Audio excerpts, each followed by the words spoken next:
Hello, जय हिंद। तो कैसे हैं आप लोग? उम्मीद करते हैं आप लोग मस्त होंगे और पढ़ाई लिखाई आपकी बढ़िया चल रही होगी। तो ये वीडियो थोड़ा सा लेट आया, उसके लिए मैं माफ़ी चाहूँगा।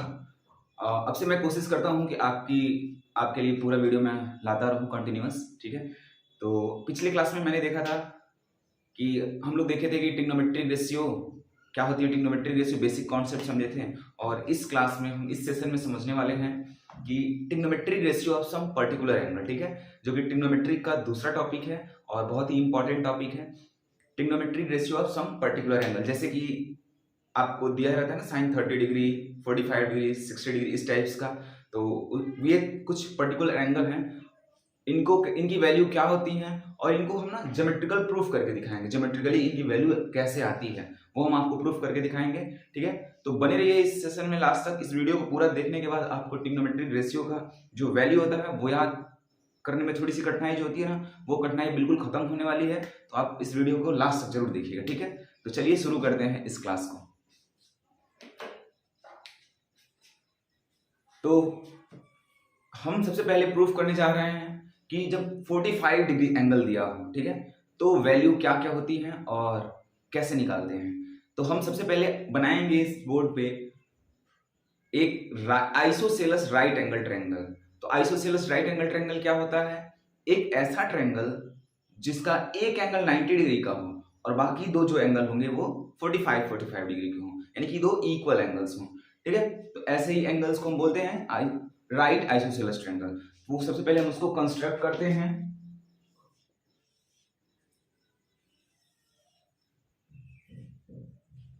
राइट आइसोसेलस ट्रायंगल, ठीक है?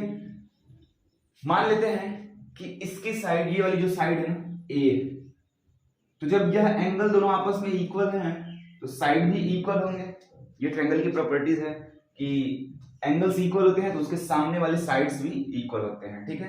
तो यह ए है तो ये साइड भी क्या हो जाएगा? ए हो जाएगा। तो पाइथागोरस थ्योरम की हेल्प से आप इस हाइपोटेनस को निकाल लेंगे। ये हाइपोटेनस कितना होगा? तो पाइथागोरस थ्योरम क्या कहता है? H square is equal to P square plus B square. ये पाइथागोरस थ्योरम का पूरा कॉन्सेप्ट मैंने पहली वीडियो में बताया है। अगर आप पहली वीडियो नहीं देखे हैं तो आप प्लीज लिंक डिस्क्रिप्शन में मैं दे दूंगा, आप उसको देख लीजिएगा, ठीक है?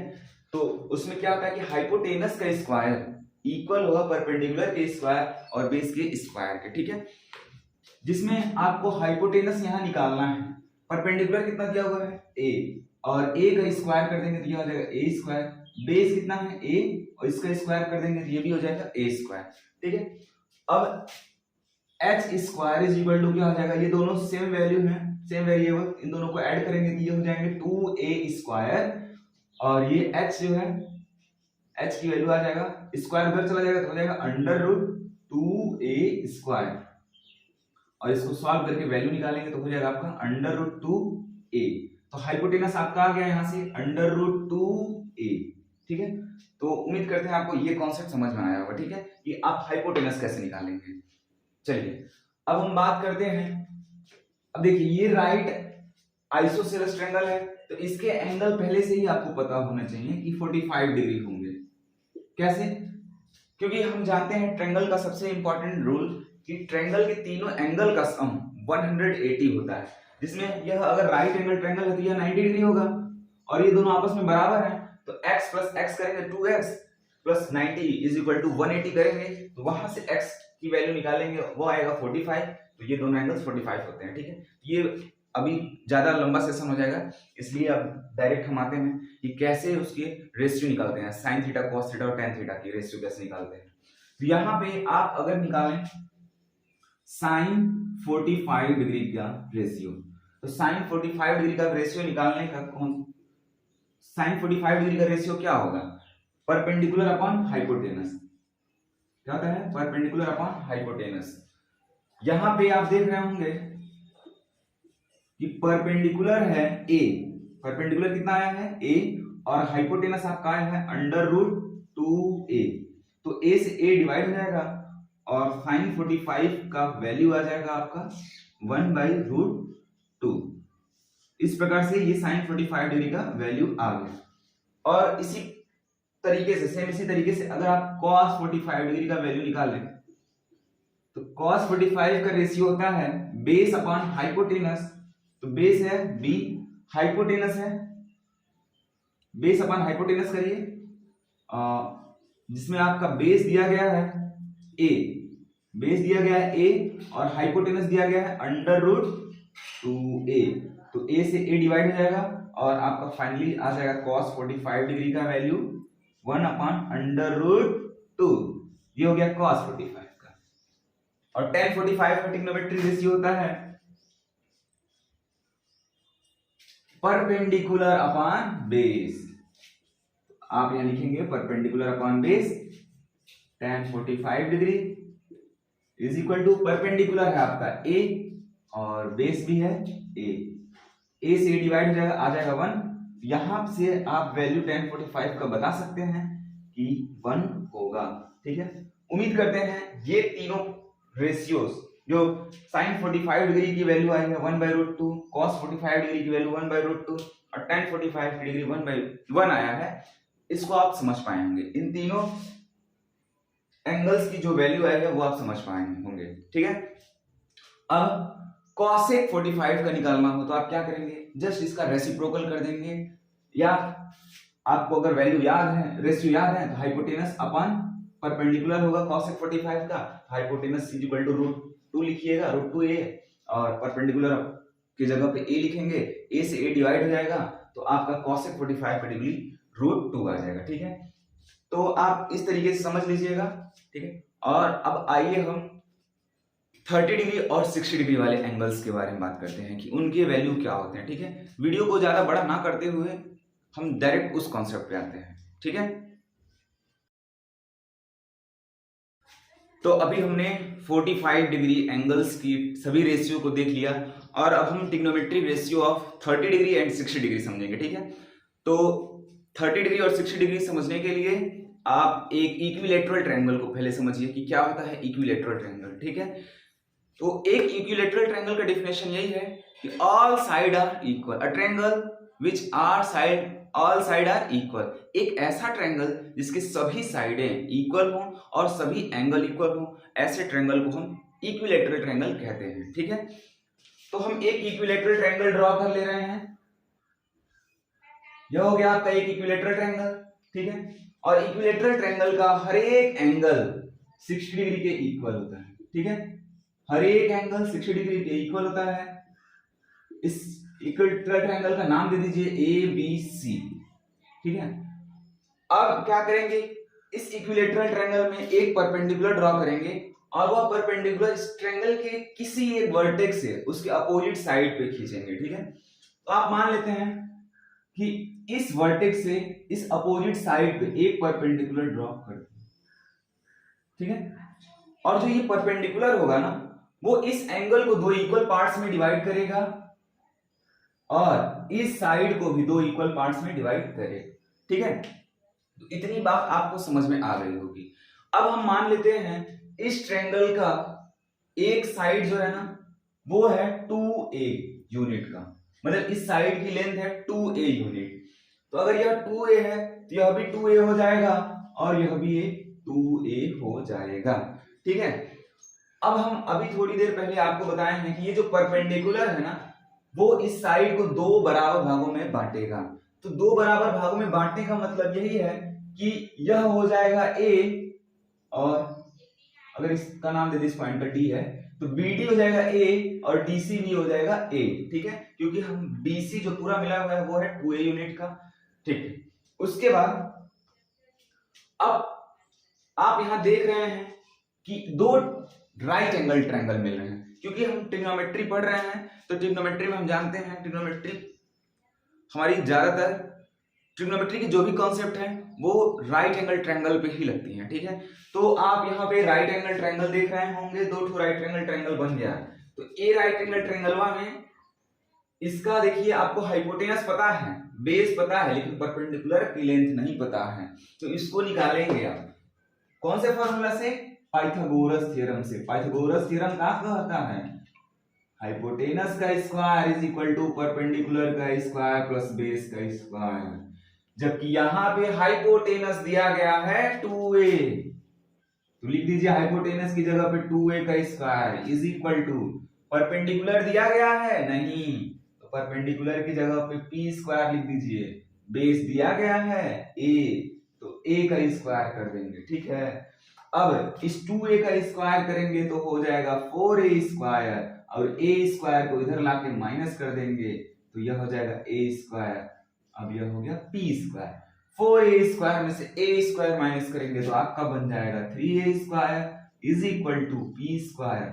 अब इस स्क्वायर को इधर लाएंगे तो यह हो जाएगा अंडर रूट 3a स्क्वायर, और इसको सॉल्व करेंगे तो वैल्यू आ जाएगा, इसको सॉल्व करेंगे तो वैल्यू आ जाएगा अंडर रूट 3a, ठीक है। तो परपेंडिकुलर आपका आ गया अंडर रूट 3a, ठीक है। अगर आप परपेंडिकुलर निकाल लिए तो आपको बहुत सारी चीजें समझ में आने लगी होंगी, ठीक है।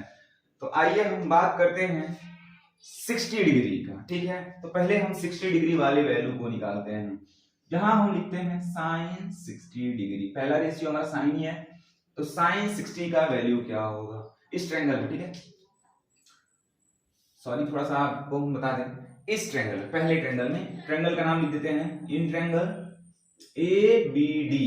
इस ट्रायंगल में जब हम यहां से देखेंगे 60 डिग्री से तो आपका यह परपेंडिकुलर और यह बेस, ठीक है। तो साइन 60 का वैल्यू होगा, साइन 60 का रेशियो क्या होगा, perpendicular upon hypotenuse, perpendicular upon hypotenuse. Sine 60 perpendicular है अंडर रूट 3a और हाइपोटेनस है 2a, तो जब a से a को डिवाइड करेंगे तो आ जाएगा साइन 60 का वैल्यू, और ये होगा अंडर रूट 3/2। अब इसी प्रकार से आप cos 60 का वैल्यू निकालेंगे। cos 60 का वैल्यू क्या होगा, cos 60 इज इक्वल टू हो जाएगा बेस अपॉन हाइपोटेनस, इसका रेशियो क्या होगा, बेस अपॉन हाइपोटेनस। तो cos 60 इज इक्वल टू हो जाएगा, बेस कितना है a और हाइपोटेनस आपका है 2a, a से a कट गया तो cos 60 का वैल्यू का आ गया 1/2। और इसी प्रकार से आप tan 60 का वैल्यू निकाल लेंगे, तो tan 60 इसका रेशियो क्या होता है, परपेंडिकुलर अपॉन बेस, तो परपेंडिकुलर अपॉन बेस लिख लेंगे।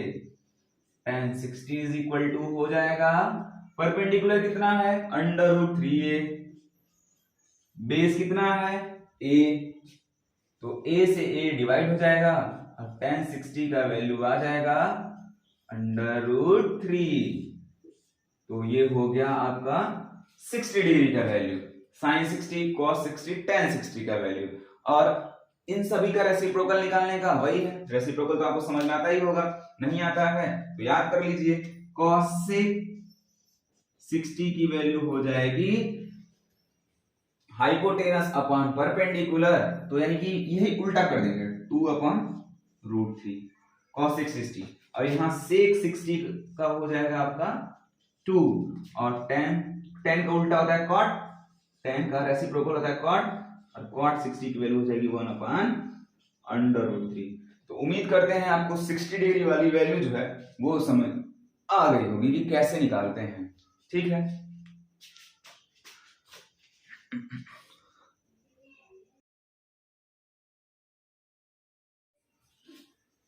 तो अभी हमने देखा कि 60 डिग्री का वैल्यू कैसे निकालते हैं। अब हम बात करते हैं 30 डिग्री का, ठीक है। 60 डिग्री अगर आपको समझ में आ गया तो अब 30 डिग्री का बात करते हैं। वो थोड़ा सा बस कॉन्सेप्ट समझना है कि ट्रायंगल को आप थोड़ा सा ऐसे घुमा देंगे, वहां से 30 डिग्री का वैल्यू आना स्टार्ट हो जाएगा। तो वही आइए हम देखते हैं कि 30 डिग्री का वैल्यू कैसे निकालते हैं, ठीक है। देखिए इसी ट्रायंगल में सब कुछ वही रहेगा, बस ट्रायंगल को ना थोड़ा सा रोटेट कर दीजिए, या ऐसे समझिए।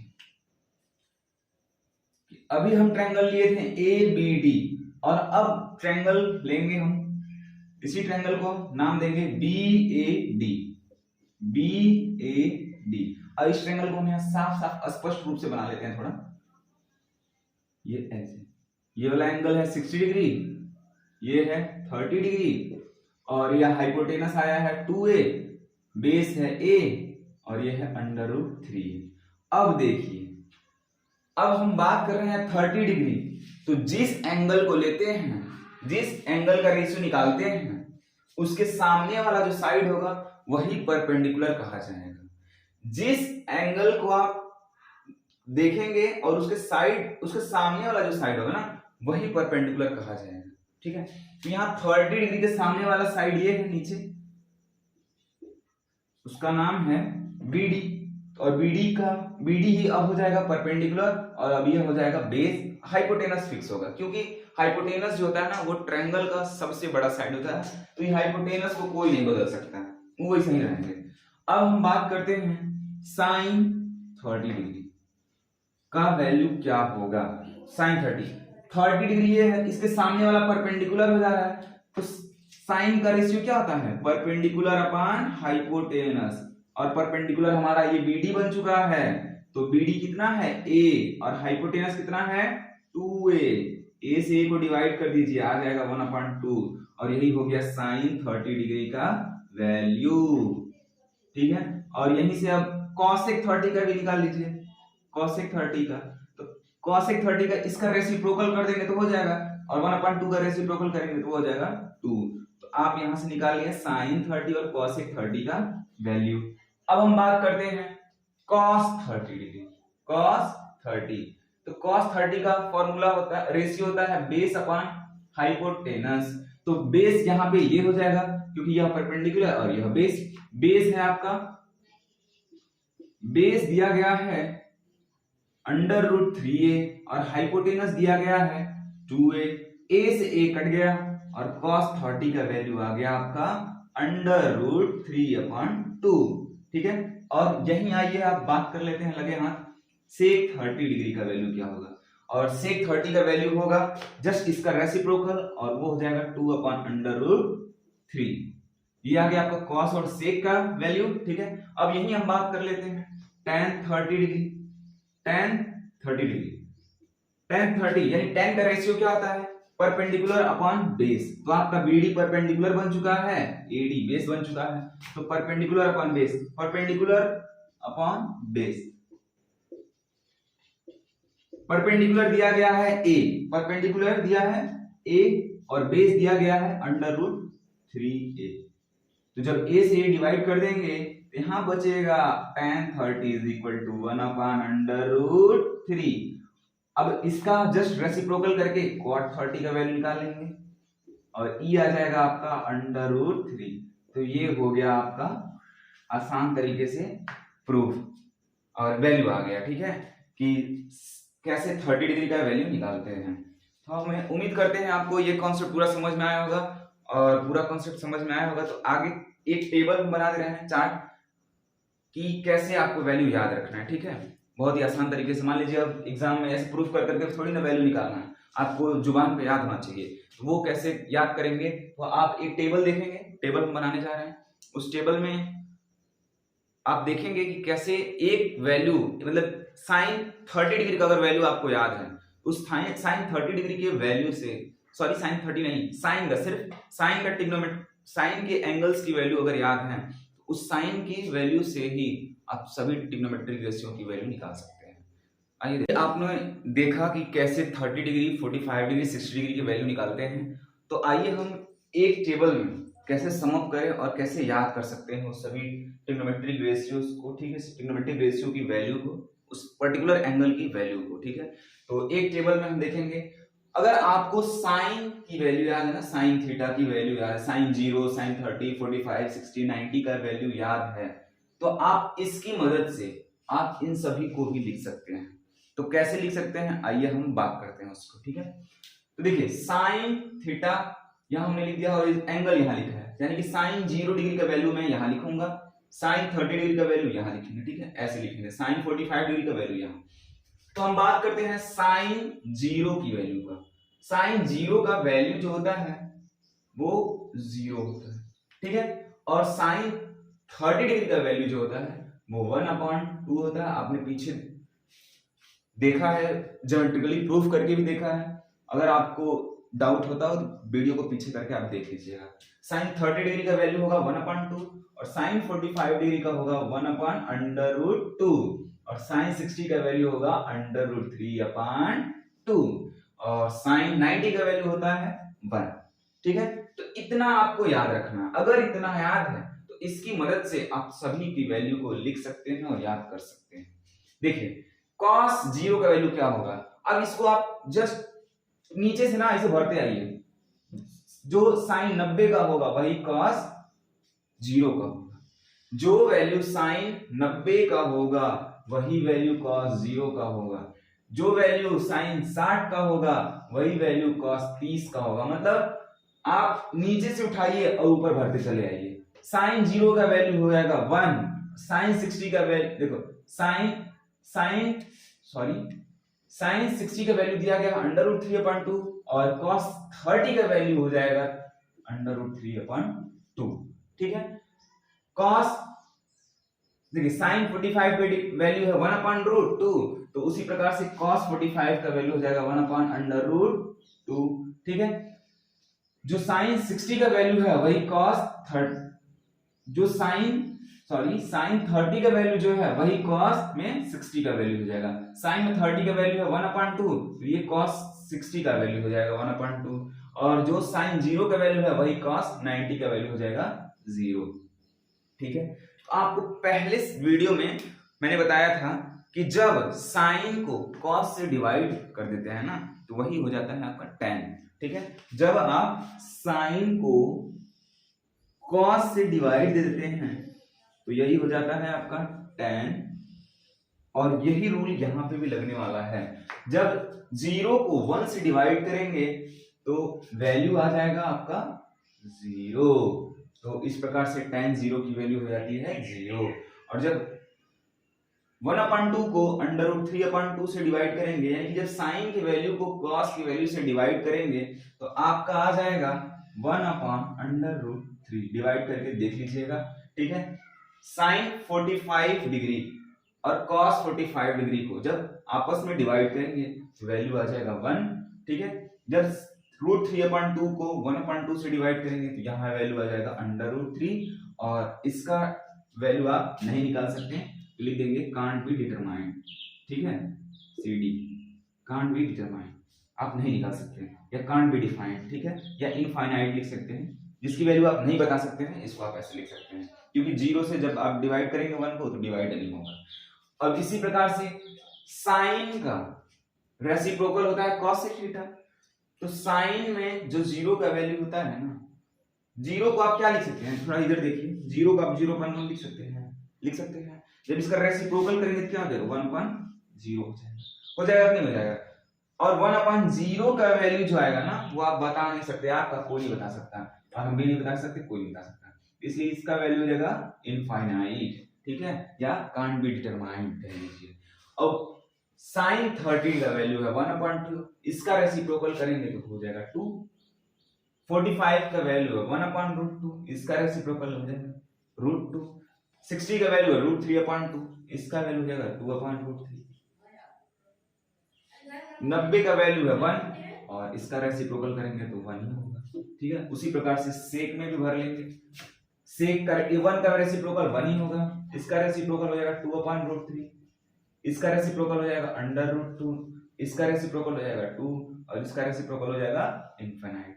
ठीक है, अब इसी प्रकार से cot की वैल्यू निकालना है तो tan का रेसिप्रोकल होता है तो cot 0 की वैल्यू हो जाएगी इनफिनिट, और cot 30 की वैल्यू हो जाएगी √3, cot 45 की वैल्यू होगी 1, cot 60 की वैल्यू हो जाएगा 1/√3, और cot 90 की वैल्यू हो जाएगा आपका 0। तो आप इस टेबल का स्क्रीनशॉट ले लीजिए, या आपके बुक में भी दिया गया होगा। इस टेबल को आप इस तरीके से कुछ याद कर सकते हैं। तो ठीक है, ये वीडियो बहुत लंबा होता जा रहा है, इसलिए इस वीडियो को यहीं पे खत्म करते हैं। उम्मीद करते हैं आपको ये सेशन पसंद आया होगा। अगर आपको सेशन पसंद आया होगा तो प्लीज लाइक करिए, चैनल को सब्सक्राइब करिए और अपने दोस्तों के साथ जरूर शेयर करिए। हमारा छोटा सा प्रयास है कि हर घर के बच्चे पढ़ें, ठीक है, और जो घर पे हैं वो भी पढ़े। आप हमारे ऑफलाइन कोचिंग सेंटर में भी आ सकते हैं, एकदम मिनिमम फीस है, ठीक है। तो आपका स्वागत है, और हमारा ऑफलाइन कोचिंग सेंटर है, आपको जानना है अगर कि कहाँ पे है तो प्लीज आप कमेंट करके जरूर बताइएगा, ठीक है। तब तक के लिए बाय, टेक केयर, अपना ख्याल रखिएगा, जय हिंद।